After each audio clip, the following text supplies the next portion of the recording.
Hello everyone, thank you that you tuned into this webinar we prepared together with answers for specialists dealing with acoustics and vibrations. Today we're gonna have two presenters for the introductory part, and the first demonstration is gonna be me. My name is Pavel Drabek and I'm Fluid and Acoustics Advisor in Techsoft Engineering Company. And the second half has in charge Clement Dendivel, an acoustic specialist from ANSYS France. I hope you don't mind we're giving the presentation in English, and with that in mind, we'll get on the way. Overall, we are going to show some demonstrations. As I looked at the list of participants, we have here different job positions and also different specializations. And as the ANSYS software offers a wide range of options for vibroacoustic analysis, we have selected some sample tasks with data from measurement as well from simulations. So we are going to start with troubleshoot and separate noise sources based on the test measurement. Secondly, we are going to evaluate vibroacoustic CAE simulations, including some defects. Then it will be a demonstration of how to work with short time duration data from CFD simulation. And on top of that, we are also take a look how to anticipate acoustics at a component and system level. A little bit about Techsoft Engineering Company. I'm not sure if you all know about Techsoft. What we are doing and what's our mission. As you can see, Techsoft is on the market 30 years. And all this time, our work has been dedicated to virtual prototyping. And the last 14 years, Techsoft is certified channel partner. And currently, we have the status of an elite channel partner. And we have also pretty wide experienced team of experts. For now, it's around 26. And we have been done more than 500 projects with more than 200 customers. As you can see on the right of your screen, where's the Czech and Slovakia map. So you can see where you can find us. Headquarters is in Prague and branch offices in Zlín and Košice.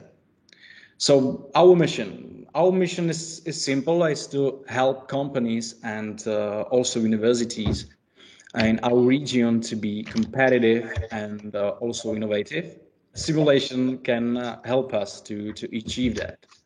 So a little bit about services we offer. It's not only a license delivery, but also other related activities such as training and technical support, benchmarks.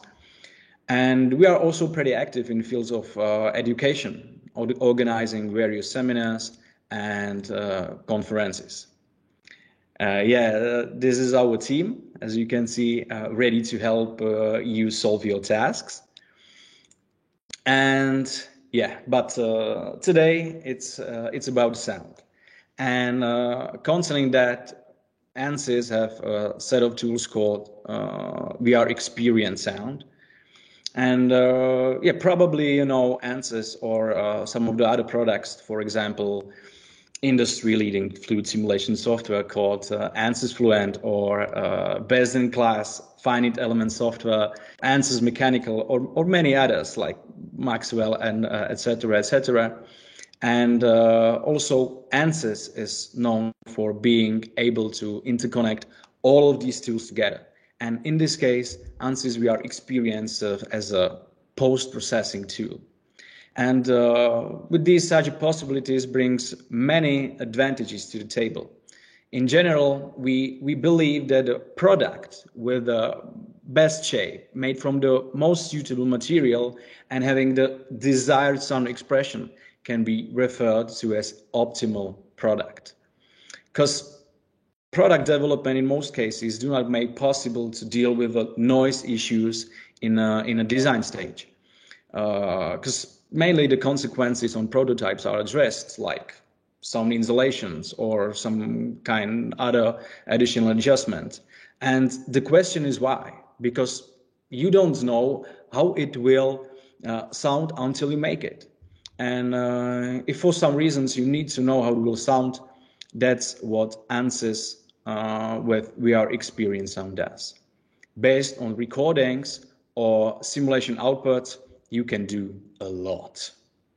And that leads me to my first demonstration. So please give me like 10 seconds and I will switch my screen to the one where I have opened the software. Yeah, so it's right here. So probably you can see the software, right? Yes. Yes, we can see that. So first, I will open the file in a time domain, and meanwhile, I can tell you something, some information about recordings. It's the measurement that has been taken in engine compartment of the tractor. So probably you can imagine how it sounds like. So ready?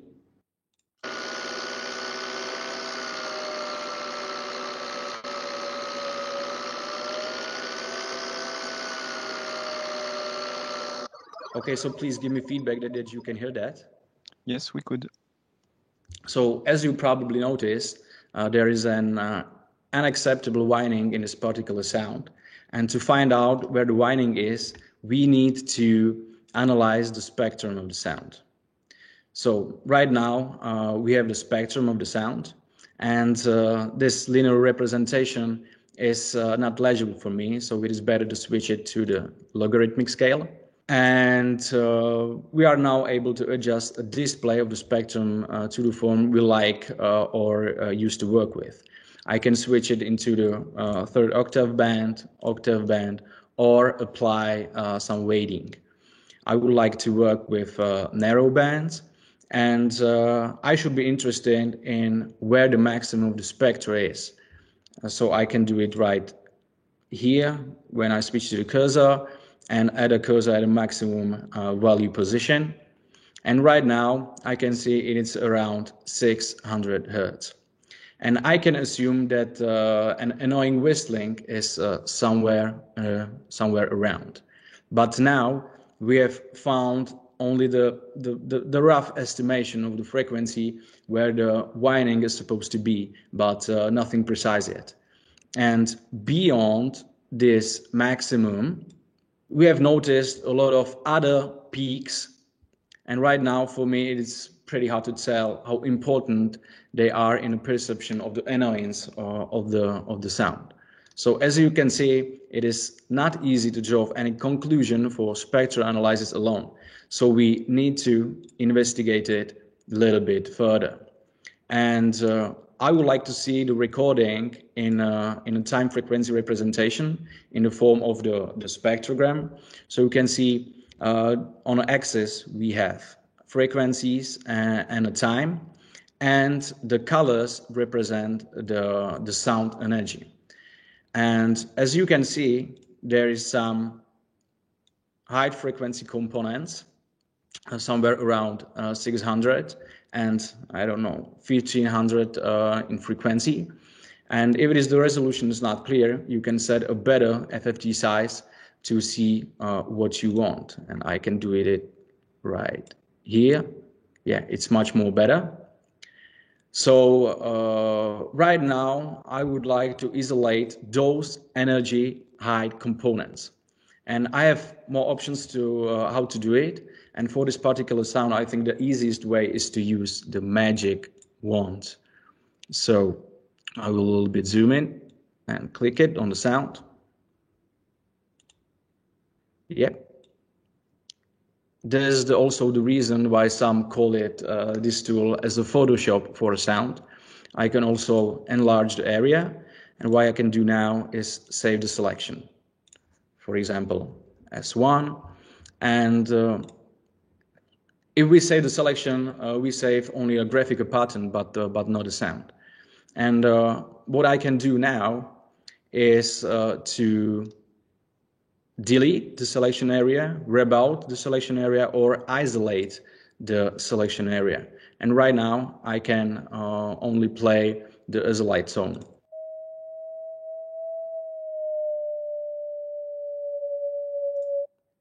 Yeah, so right now I validate that the component is the part of the winding. So what I can do now is a transfer signal to the time domain. And right now, what you can see is what you can hear, right? I would rename it as a, for example, VA, so that will be my winding 1 in a lower frequency. And what I can do now is to isolate another component, for example, like this. I can also enlarge the area. If you select something you don't want, it's not a big deal. You can easily remove from your selection like this. Also, yeah, it's done. And right now I can isolate it also and listen to it. Yeah. That's another winding, and the same story. I can transfer the signal into the time domain, and I can rename it as a winding 2.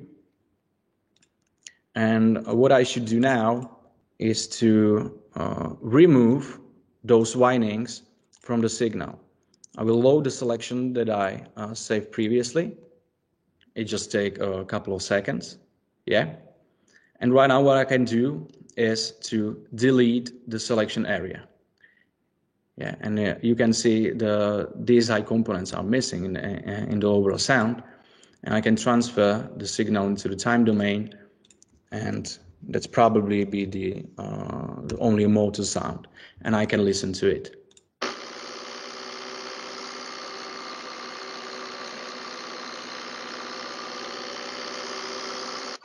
Yeah, so right now we have a sound without those windings. And what I can do now is to put that into mix table and mix each sound together and start making some what if scenarios. Like, what if I be able to reduce this winding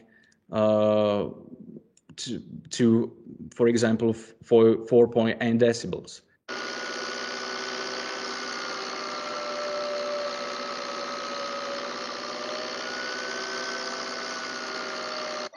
Yeah, and at this point, I would like to ask, which one of these windings seems to be more annoying to you?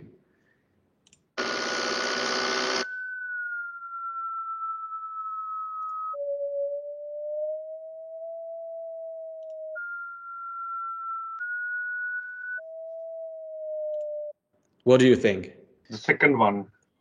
Yeah, probably the second one, because the human ear is more sensitive to frequencies from 1 to 2 kilohertz, which is ordinary speech. And what would I do if I had more time? I would also evaluate that by some objective metrics to find out what's the actual impact of those windings. Yeah, so I can get some mixing like -3 and -2. Yeah, another scenario will be like this, like that. And after that, I can specify new, for example, new noise targets and more. Yeah, so this probably be the first demonstration. Clement, can you follow up with your part? Sure. Thank you for this nice introduction and good demonstration, Pavel. Okay, do you see my screen? Yes, we can. Good. So what you can also do if you have some RPM information or if you have no RPM information in your signal is that you can delete from a run-up of a motor, for instance. So this is a run-up of the motor. Okay, you can recreate based on some information an RPM. Like here, I know that this harmonic is the harmonic 2 because I know my product. So I set some parameters in the software. And then I can directly detect, yes, it's working perfect, create the RPM, and automatically select, in fact, harmonic with an RPM that I have created manually. So this means that from this recording now, I can remove what I have selected, that was the engine, and please keep this in mind because we will use the exact noise at the end of the presentation. So we have seen in the first part of the presentation how to separate sound sources and acoustic sources from measurements. Now we will see how to post-process not real prototype data, but virtual prototype data, starting with FEM simulation. You may know that ANSYS, as Pavel was mentioning in the introduction, really likes to couple physics together, and this is the case for electric motor and VH multiphysics workflow. So we start with motor simulation, then we go through Maxwell electromagnetic simulation until stator excitation. Then these time domain results will be automatically converted into frequency domain results to be input inside mechanical that will compute dynamic behavior until acoustic radiations. I will not go in all details of this multiphysics workflow. I will focus my talk on the component oralization. It means listening to virtual results. What you see on the bottom left is result of Maxwell, so it's torque versus time, on 3 different simulated design. The first design is in red, it's the ideal one. In green, we induced in the model a defect, static eccentricity, and in blue, we induce another defect, which is a dynamic eccentricity. So both of these defects have been induced in the Maxwell model, so they have been simulated. If you look at the torque versus time, you will see that there are small differences between ideal case and the two defect cases. However, if we post-process and combine this Maxwell simulation coupled with mechanical simulation until component oralization, you will realize that the acoustics due to this defect is a lot impacted. In fact, you see the curve in green of the loudness, it's noise level, it's a psychoacoustic criteria. Sharpness is how high frequency the noise is, and roughness is how much the noise is.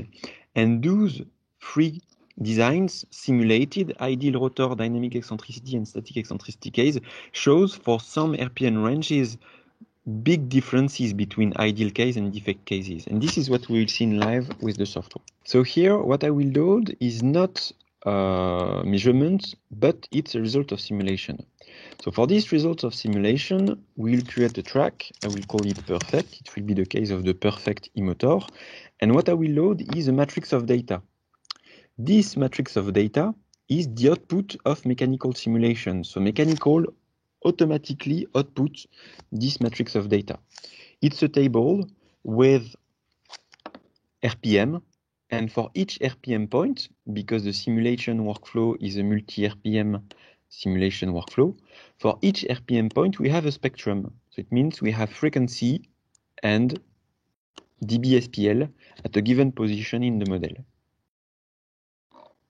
This is the table of data we have from ANSYS Mechanical. If you are using another software for FEM or BEM acoustic simulation, we can as well import results in other formats. It's an open software. It's not something only working with ANSYS simulation, even though it's smoother with ANSYS simulations. So I'm loading this table of data inside the software. Okay. So it automatically calculated that this simulation contains 54 orders from 9,000 RPM until 20,000 RPM. But at this stage, it's only a matrix of data. So now what we'll load, I will load an RPM curve, which is how the RPM is evolving over time for the realization that I would like to perform. I will repeat the same exercise with the dynamic eccentricity case. So we'll once again load another matrix of data containing from the Maxwell simulation point of view the dynamic eccentricity defect, and I will apply to it the exact same RPM. Sometimes for the calculation, good. So the RPM is not more than RPM versus time, okay? And in fact, this RPM versus time will drive deoralization, it means it will control this matrix of data to create a sound. So this would be the result of the perfect case, and this would be the result of the dynamic eccentricity case. So we have generated two noises at component level from the simulation that we can listen and look at. I will adjust a bit the visualization so that you can better see it. This on the right is the dynamic eccentricity case, and on the left it's the perfect case. So you would hear big differences due to the richer content of harmonics of the dynamic eccentricity case, and more than only listening to the noise, what's critical here is that you can compute different indicators such as dB, dBSPL, dBA, as well as psychoacoustic indicators that will give you some indication of how good or how bad the sound is due to the defect, as well as how to catch in a production line this defect, because you will understand sooner from simulation what is the noise signature or what is the vibration signature due to this defect. Okay, so I have selected a bunch of indicators. I run the computations. And what would be interesting, for instance, is also to compute the dB-SPL or dBA level. And you will see that from this point of view, in dB-SPL or in dBA, the differences are not very big, in fact. However, if we look at the sharpness, for instance, in green, it's the dynamic eccentricity case, so the defect, and in blue, the perfect case. Here, we clearly see differences between the two designs that we can also plot versus RPM to understand what are the RPM steps that will sign differently due to this defect. So this is what we can do from electric motor NVH simulation. We can also plot the same type of, we can also oralize the same way simulation results from CFD. The problem of CFD simulation is that the results that you will have at the end of the simulation is very short duration time history computation. It will be few hundreds of milliseconds in the best cases. It means that if you would like to listen to your aeroacoustics simulation, that would be something like very, very, very, very short. So with very experienced sound, we have developed a specific sound synthesis methodology to be able to oralize properly short time duration CFD aeroacoustic simulation. How we do it? Here, the input that we will bring inside the software is not anymore a table of data, like from finite element, but it will be this type of result that is the direct output of Fluent, which is two columns. The first column is time. Here we see that we have a time step equal to E-5. And the second column is at a given position, the acoustic pressure. Okay, so this is Pascal values. And we can have position 2, 3, 4, 5 if you have put different virtual probes in the Fluent model. So we will import these text file here inside the software. The sampling frequency was E-, so the time step was E-5, so sampling frequency is 100 kilohertz. And the data we need to use is the second column. The first column is just time. So plotting time over time is not meaningful. So I will just plot Pascal over time. This is too short to be listened to. It's really like, and not more. So I will save this signal in wave, okay? And from this signal, I will generate an extended one to have a longer signal based on this short time duration signal. So what you need to know is that this is not an easy task.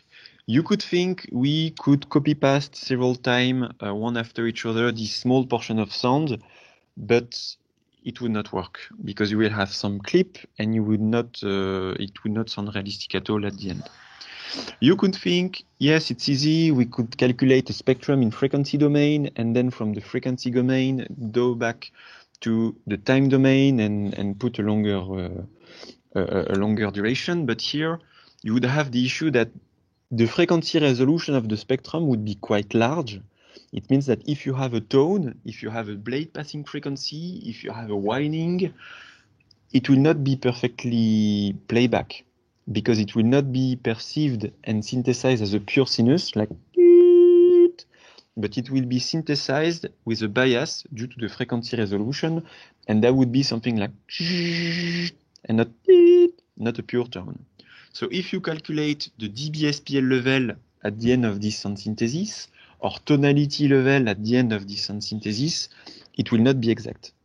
That's the reason why we have developed what is called an hybrid sound synthesis methodology to be able, from short time duration CFD computation, to properly playback and synthesize whining, such as BPF, etc., and broadband noise to recombine it in a way that it's realistic and the closest possible to what would have appeared if you measured the same device in a real prototype and not post-processing virtual data. It takes some time, but don't be afraid, it does not take as much time as an aeroacoustic simulation. Here is the result, and you see that we switch from 300 milliseconds to 4 seconds of noise. I think you cannot hear the sounds, so I will not play it back. So we have seen in the second part of this section how we can oralize simulation results, so how we can post-process simulation results considering FEM and CFD result oralization at component level. Now we will switch from component level oralization to system level oralization. It means that what we have done so far is based on a component. It could be an air conditioning system, it could be an HVAC, it could be a turbo, an electric component, compressor, an electric motor, whatever, but alone or like in test bench, not including in an air dryer, not including in domotics, not included in a train, a car, a plane. It was alone.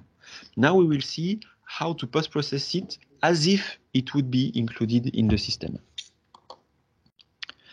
This is what our customers are doing, and I really like this picture from one of our customers. It's public, it has been presented to an ANSYS Congress, where in fact they are using ANSYS VR Experience Sound as an hub to couple simulations, experiments, operating conditions, background noise environments, such as the removing of the windings that Pavel showed, or the removing of the engine that I showed just after, as well as vehicle or system transfer function, to be able, combining all these elements, to output what appears at system level, and considering the automotive industry, what happens at cabin noise level. So if we go back to our ANSYS electric motor and VH multiphasic workflow, remember we start from engine control, Maxwell simulation, mechanical simulation, and VR Experience Sound oralization.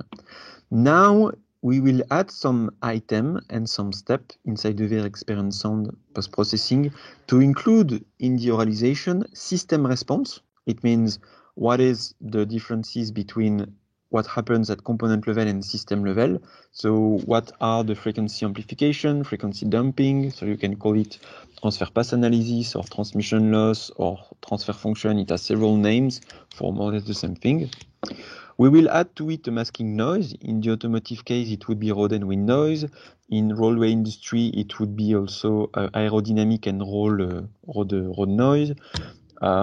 In air dryer, it would be the aerodynamics, so the aeroacoustics from the aerodynamic flow. In fact, it could be lots of masking noise that could mask emergence of windings. And with this coupling of system masking noise and simulation component, we can oralize system level result. So this is the result that we will get, and I will show in the software how we did it. So I will load within the same Sound Composer module that we used before for the simulation post-processing at component level. Here, a project where in fact we have started to load the exact same results that we did before at component level. It means that we have matrix of data, okay, that is from ANSYS mechanical simulation, actually the coupling of ANSYS Maxwell and ANSYS mechanical simulation. We have how this matrix of data need to be controlled over time. So these are the operating conditions. We can have several operating conditions for several rotating parts if you would like to combine several rotating component simulation. And here, the filter. The filter is a two-column vector, okay, where in the first column are the frequencies and the second column are gain that are reduced, okay. So it's you can see it as a transfer function, frequency response function, TPA, transmission loss, whatever. Here, to simplify it, we have considered the overall contribution of the structure-borne and airborne contribution. Okay, if you have a component that is resonating and having impact at a lot of frequency ranges, we could separate the contribution of structure-borne and airborne. Okay, so we have source, operating points, transfer functions for three different design, perfect, static eccentricity simulation and dynamic eccentricity simulation. And we will add on the top of that broadband noise, which is a measurement from which we have removed the motor.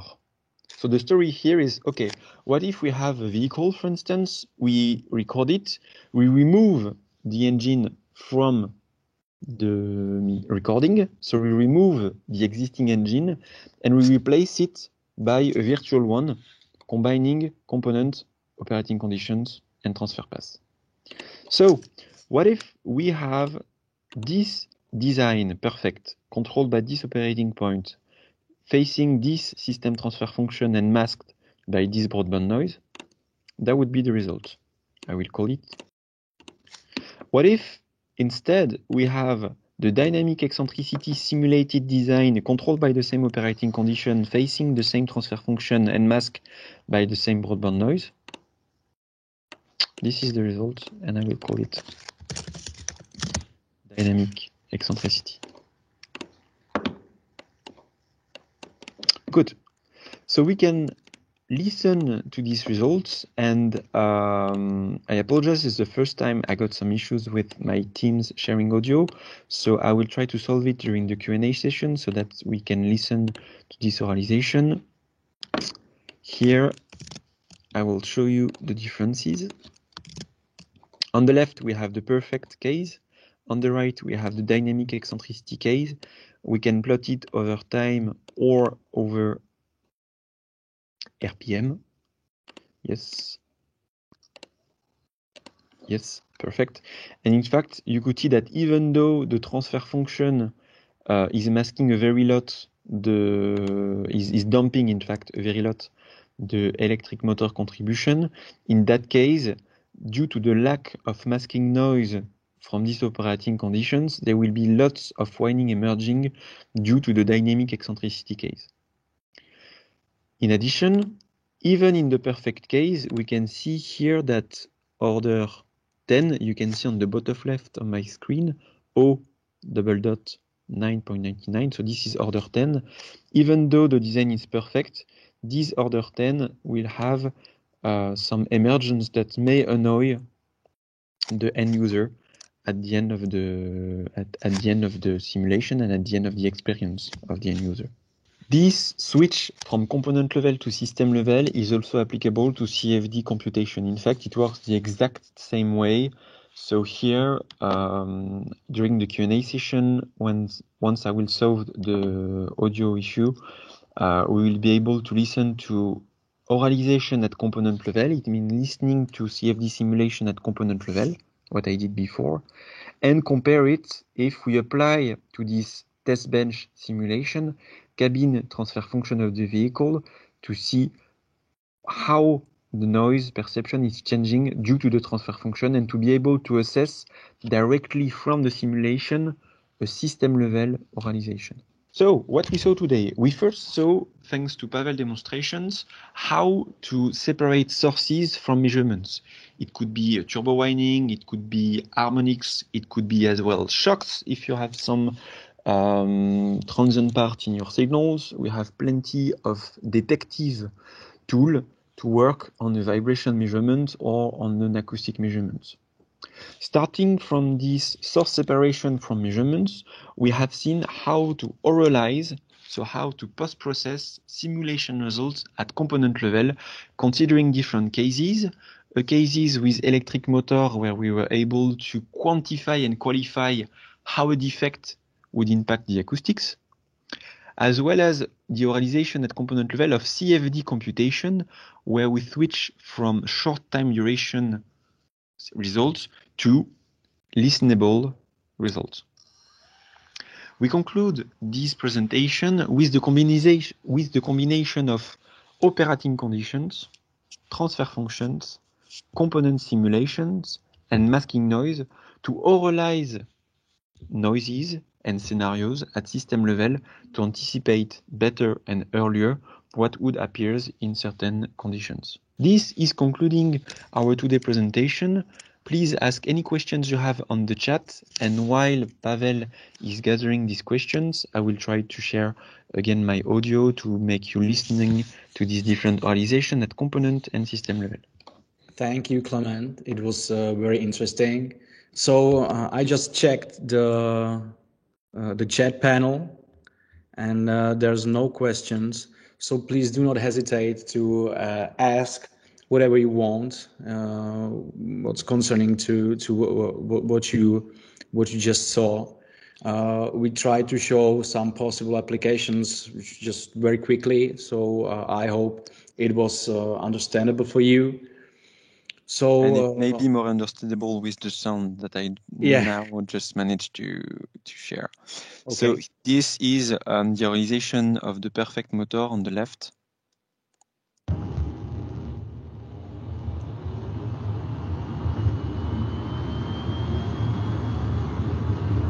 And what I was mentioning is that even in the perfect case, you may have heard this harmonic here.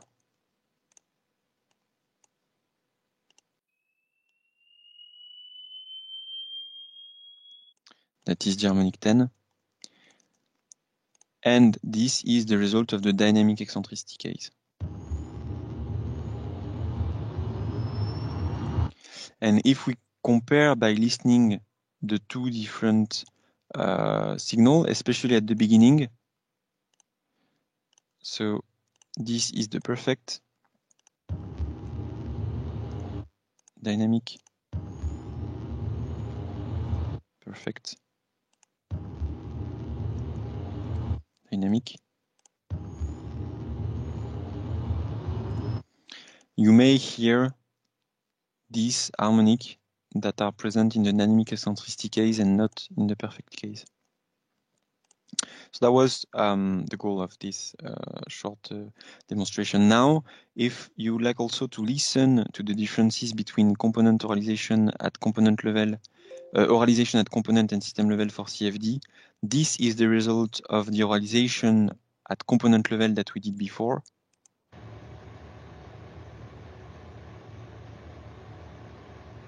And this is the one at system level. Component, system, component, and system. These are big differences that you can anticipate very early in the design process. Even though the vehicle is not built yet, in fact, you can base your transfer function on an existing benchmark or existing database to test best case scenario and worst case scenario on the transfer function as well. So first questions, do we get the record of today's training for later view? My guess is yes, but I would like to ask Pavel and Michael. Yes, we do. Then we have another question. The whole software is about engines in design step. We know the noise sources and where is it? Yes. can the software help us to recognize and analyze sources of noise in a geometric complicated room like turbine hall on the base of sound level emitter measurements? Ah, okay. Excellent questions. So I will share with you another story. Let me find this in a second. So this is not an engine case. Okay, it's completely something else. It's a gas turbine case. And in fact, the VRXOund tool is also used to work as a detective tool when you do not know where the sound sources is or where the sound problem is or where the vibration problem is. And in fact, this customer has used their experience sound to isolate from smartphone recordings. Okay, so they recorded the noise with a smartphone, even not with a professional equipment, different components to understand what's happening all along the process of this gas turbine, to identify what is normal or what is uncommon. And then based on the plot of orders level versus RPM, comparing the spectrums of shocks and the rest, they were able to identify what is the source of the issue that is generating strange vibrations or strange acoustics. This is the type of signals that we extracted. For instance, we extracted transients like valve opening, specific tones, orders and harmonics,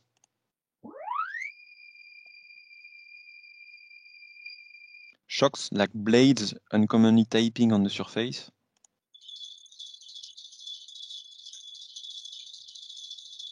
and low frequency turbulences.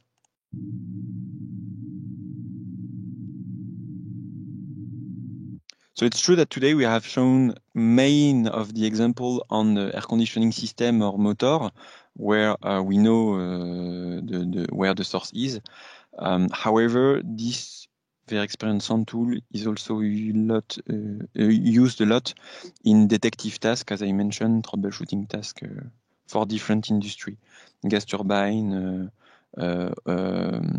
also globally in the oil and gas and energy industry.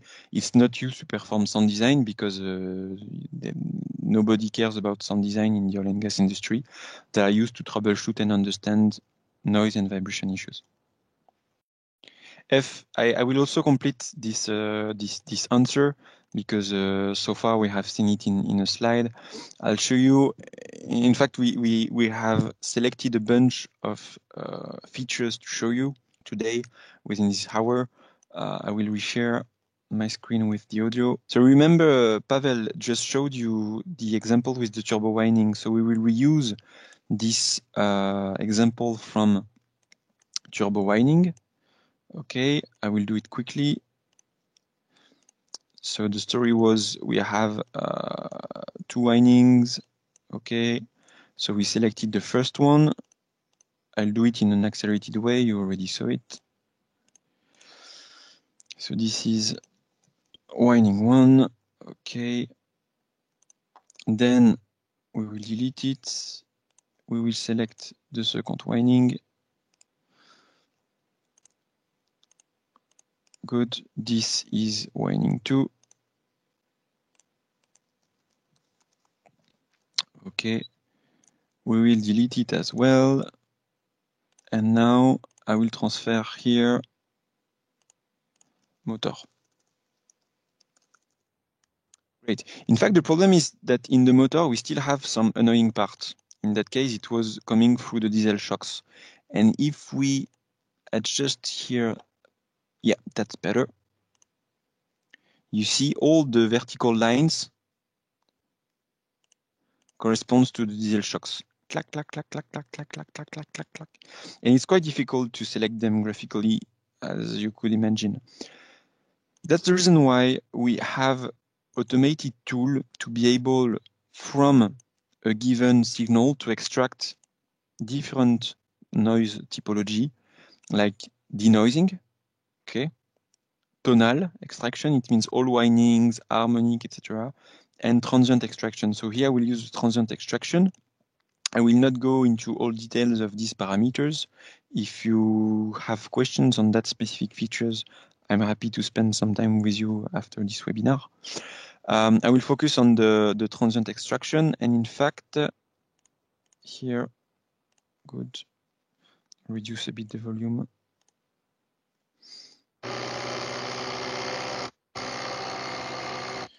Yeah, I would like to listen to the transient only. Okay. Yeah, not bad. So this is the shocks. And these are the rests. Okay. So I can now, from this component that was the motor already isolated, generate two other components so that at the end, I have an additional sources. So we have winding 1, winding 2, diesel shocks, the rest. And we can play on the relative level of each sources to understand which one has the biggest impact on overall noise level and which one has the biggest impact on perceived quality.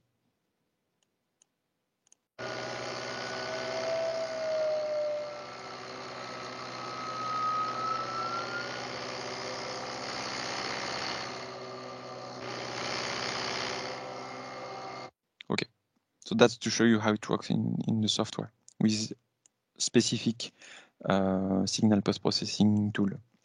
Yeah, okay, Clement. For all the demos, I just want to say this was only our introductory webinar, and we would like to follow up on it with others. And if you can tell us what you would be interested in, we can focus on it and show it either individually or at another webinar. So if you can tell us what you'd be interested in, that's gonna be good for us. Okay, so it is that. So thank you very much. We really appreciate your time, and as I just mentioned, we will follow up on this webinar with others, and we'll be really happy if you attend our other webinars also. So thank you very much, and have a great day. Bye. Bye-bye. Thank you. Them too. Bye-bye. Thank you. Bye bye. Bye. Bye bye. Thank